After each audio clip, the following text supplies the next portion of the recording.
বার্তা মমতা বন্দ্যোপাধ্যায় আজকে দেবেন এবং সেই বার্তা শোনার জন্যই তৃণমূলের কর্মী সমর্থকরা তারা মুখিয়ে রয়েছেন, তাদের উৎসাহ উদ্দীপনা তুঙ্গে রয়েছে। একের পর এক জেলার ছবি আপনাদের সামনে রেখেছি, দুর্গাপুরের ছবি একদম সকালে 6:15 ছবি দেখতে পাচ্ছেন, কাকসার ছবি দেখতে পাচ্ছেন।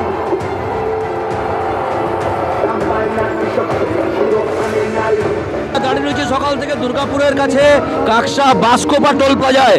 সকাল থেকে দেখা যাচ্ছে যে 21শে জুলাই শহীদ দিবস উপলক্ষে প্রচুর গাড়ি, প্রত্যেকটা গাড়িতে দলীয় পতাকা লাগানো রয়েছে এবং দেখাবো যে টোলে যত গাড়ি যাচ্ছে সকাল থেকে, বাস থেকে যে 4 চাকা গাড়িগুলো, সমস্ত গাড়িতে দলীয় কর্মীরা যাচ্ছেন।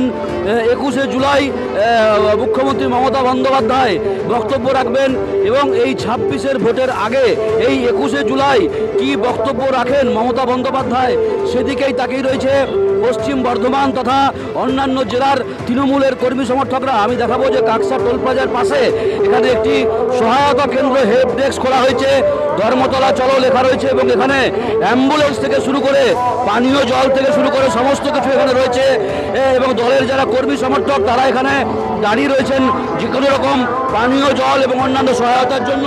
এবং পেছন দিকে দেখাবো যে যত গাড়ি যাচ্ছে দলীয় কর্মী সমর্থকরা টোল প্লাজা থেকে এখানে কাকসা থেকে যাচ্ছেন ধর্মতলার উদ্দেশ্যে, সেই চিত্র দেখা যাচ্ছে এখানে যে দুর্গাপুরের 19 নম্বর জাতীয় সড়কে আমরা দাঁড়িয়ে রয়েছি সকাল থেকে। সমস্ত গাড়িতে, বাস থেকে 4 চাকা সমস্ত গাড়িতেই ধর্মতলামুখী আজকে তৃণমূলের কর্মী সমর্থকরা। ক্যামেরা বিধানদের সাথে মনোজ বন্দ্যোপাধ্যায়, এবিপি আনন্দ, দুর্গাপুর, পশ্চিম বর্ধমান। মমতা বন্দ্যোপাধ্যায় যে বার্তা দিবেন সেই বার্তা আমরা এসে সেই 26-এর ইলেকশন দিদি যেটাই বার্তা দিবেন সেটাই আমরা এসে মহল্লায় মহল্লায় প্রচার করে বেড়াবো। 26-এ আমরা 250-এর বেশি আসন নিয়ে মমতা বন্দ্যোপাধ্যায়কে মুখ্যমন্ত্রী দেখতে চাই। আমরা দিদি সৈনিক।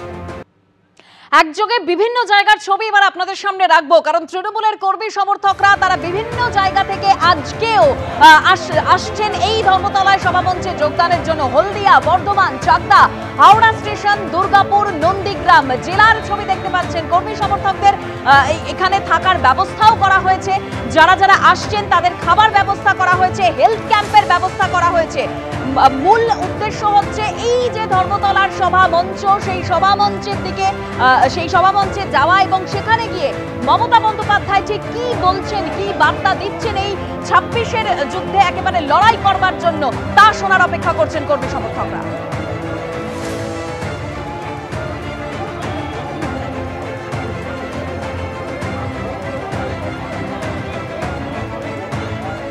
আর তৃণমূলের 21শে জুলাইয়ের পাল্টা কর্মসূচি রয়েছে আজকে। বিজেপির শুভেন্দু অধিকারীর নেতৃত্বে বিজেপির উত্তরকন্যা অভিযান রয়েছে।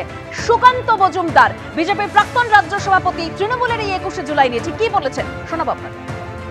শেষ 21শে জুলাই সরকারে থাকা অবস্থায় এরপরে দেখবেন যে 21শে জুলাই আস্তে আস্তে চুরি হয়ে যাবে। যেরকম চুরি করা 21শে জুলাই, আগামী দিন 21শে জুলাই অন্য কেউ চুরি করে নেবে। চুরি করা জিনিস বেশি দিন থাকে না, ইধার কা মাল উধার, উধার কা মাল ইধার, এটাই হয়। তৃণমূল কংগ্রেসের কাছ থেকে চুরি করেছিল, এবার তৃণমূল কংগ্রেসের কাছ থেকে অন্য কেউ চুরি করে নেবে।